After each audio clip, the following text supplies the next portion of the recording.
it in the RS3, and as you can hear, hopefully, it makes some amusing little noises and pops and bangs.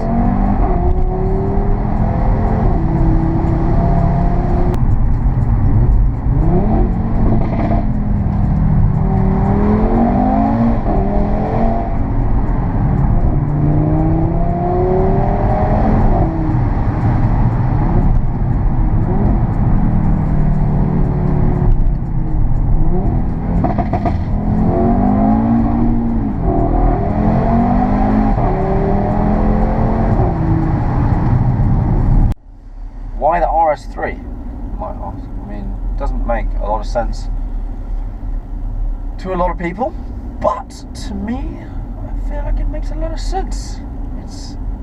I'm about experience, like noises.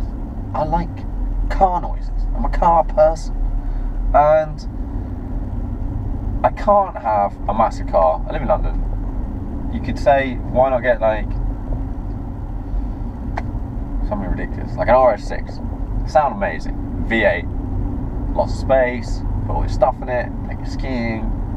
Ideal, except I live in central London and my car lives on the road and I drive it around London all the time, and I just can't be arsed with trying to park a massive car. It just makes it a bit of a faff, and it's quite nice flying relatively under the radar. So this car has the sports exhaust fitted, and it sounds bloody great. It sounds so much better than a lot of decent cars. And it's so much louder as well, which I don't really know how they sort of got away with. People sort of look at you or they hear your car coming, and they're like, they expect something ridiculous to drive past, and this little hatchback drives past, like making like pops and bangs, and sounds like a mini V10 R8. That's kind of how people will be like, what? No, okay, it doesn't have the top end, but up to its limiter of like 6.5. Yeah, it sounds like a V10. I mean, I guess that's that 5-cylinder thing. Except it makes more pops and bangs. It's bloody brilliant. Great.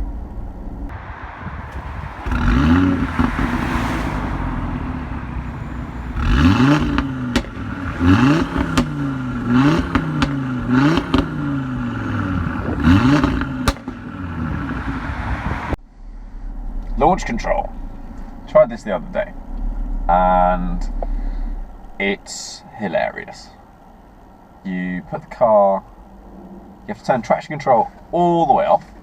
I haven't actually done much driving on some country roads yet, or some sort of decent roads, so I haven't played with the ESC much. But there's a few modes. There's normal, which in Audi is just kind of understeer the whole time.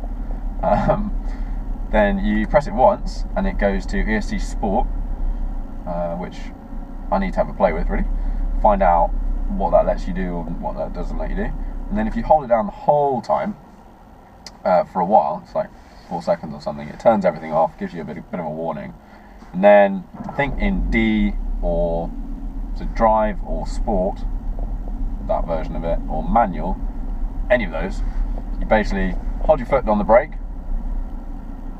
mash your foot on the accelerator, your dial revs up, holds at certain revs, you see the little boost gauge going. The car makes all sorts of hilarious sort of semi-group B noises of going like, and then you launch. And I launched the other day, and all I ended up was, I wasn't quite in a straight line, and I just ended up with a whole bunch of wheel spin on like all 4 wheels, which was pretty hilarious. But it's quick car.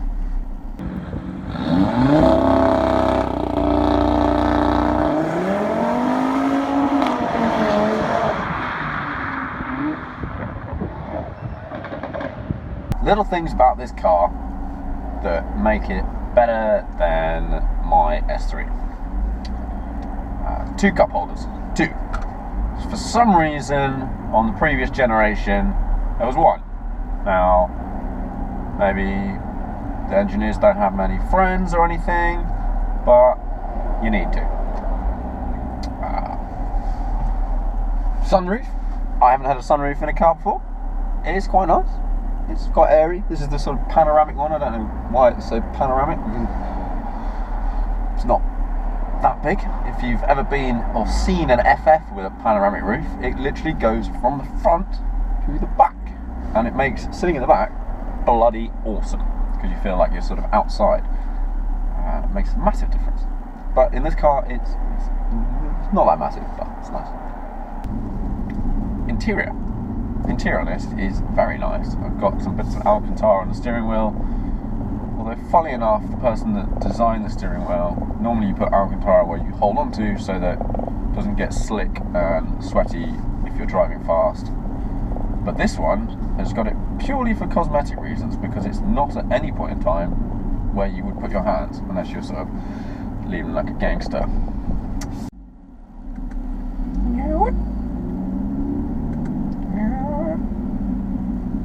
To me, this just reminds me of those old like Pioneer systems, sort of 10-15 years ago. You used to see a max power that would like pop out of the dash, go like boop, boop. Sort of funny how things